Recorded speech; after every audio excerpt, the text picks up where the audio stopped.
Camarade président Vladimir Poutine, camarade président chef d'État africain, camarade chef de délégation, bonjour. C'est un honneur pour moi ce matin donc de prendre la parole ici et de vous passer donc le salut fraternel du peuple du pays des hommes intègres. C'est aussi le lieu pour moi, avant tout propos, de rendre grâce à Dieu, Dieu Tout-Puissant qui nous a permis de nous réunir ici ce matin en bonne santé pour parler de l'avenir et du bien-être donc de nos peuples. Je m'en vais m'excuser auprès des anciens que je pourrais vexer dans mes propos à venir. Africanité oblige, les droits d'aînesse, je me dois de m'excuser. Camarades, j'ai quelques questions donc de ma génération, mille et une questions qu'on se pose. Mais nous n'avons pas de réponse. Et il se trouve qu'ici, nous pouvons laver donc notre linge sale parce qu'on se sent en famille. On se sent en famille en ce sens que la Russie est une famille aussi pour l'Afrique. C'est une famille parce que nous avons la même histoire. La Russie a consenti d'énormes sacrifices pour libérer le monde du nazisme pendant la Seconde Guerre mondiale. Les peuples africains, nos grands-pères, ont été déportés de force aussi pour aider l'Europe à se débarrasser du nazisme. Nous partageons la même histoire en ce sens que nous sommes les peuples oubliés du monde. Qu'ils soient dans les livres d'histoire, dans les documentaires ou films, on tend donc à balayer le rôle prépondérant qu'a joué la Russie et de l'Afrique dans cette lutte contre le nazisme. Nous sommes ensemble parce que, actuellement, nous sommes là pour parler de l'avenir de nos peuples, de ce qui va advenir demain, de ce monde libre auquel nous aspirons, de ce monde sans ingérence dans nos affaires internes. Nous avons les mêmes perspectives et je souhaite que ce sommet soit l'occasion donc de pouvoir tisser de très bonnes relations en vue d'un meilleur avenir de nos peuples. Les questions que mes générations se posent sont les suivantes, si je peux me résumer, c'est de ne pas comprendre comment l'Afrique, avec tant de richesses sur notre sol, avec une nature généreuse, de l'eau, du soleil en abondance, l'Afrique est aujourd'hui le continent le plus pauvre. L'Afrique est un continent affamé. Et comment se fait-il que les chefs d'État traversent donc le monde à mendier? Voici des questions que nous nous posons et que nous n'avons pas de réponse jusque-là.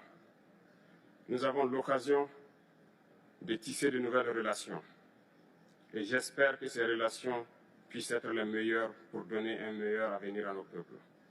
Ma génération me charge aussi de dire que, par ce fait de pauvreté, ils sont obligés de traverser l'océan pour essayer de rallier l'Europe. Ils meurent dans l'océan. Mais que prochainement, ils n'iront pas traverser parce qu'ils viendront devant nos palais pour chercher leur pitance quotidienne.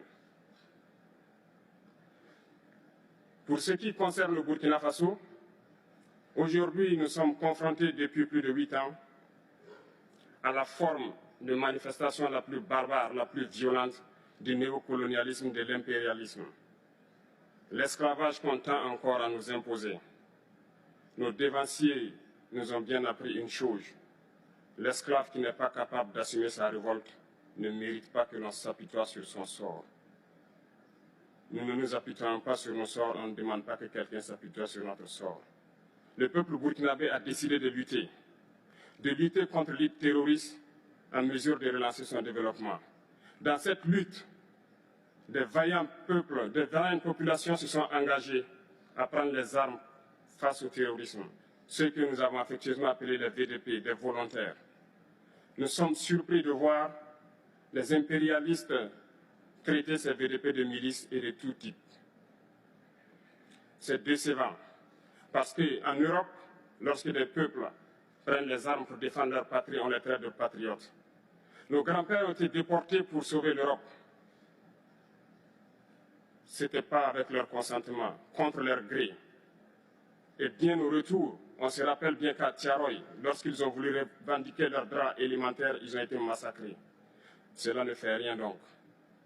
Lorsque nous, peuple, nous décidions de nous défendre, on nous traite de milices. Mais là n'est pas le problème.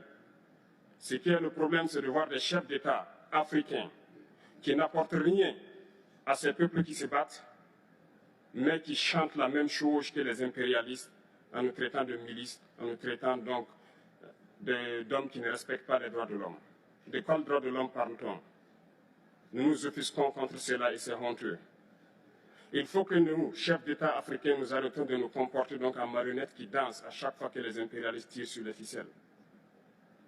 Hier, le président Vladimir Poutine a annoncé donc l'envoi des céréales en Afrique. Nous sommes bien contents. Nous lui disons merci pour cela. Mais aussi, c'est un message passé à nous, chefs d'État africains, parce qu'au prochain forum, nous ne devrons pas venir ici sans avoir assuré, pour ceux qui ne connaissent pas la guerre, l'autosuffisance alimentaire de nos peuples. Nous devons prendre l'expérience de ceux qui ont pu déjà atteindre cela en Afrique, tisser de bonnes relations ici et tisser de meilleures relations avec la Fédération de Russie pour pouvoir assouvir les besoins de nos populations. Je ne serai pas peut-être long, le temps imparti est très court. Nous sommes obligés de nous arrêter à un moment donné.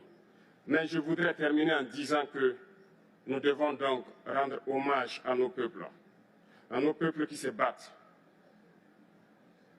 Gloire à nos peuples, dignité à nos peuples, victoire à nos peuples. La patrie ou la mort, nous vaincrons. Merci, camarades.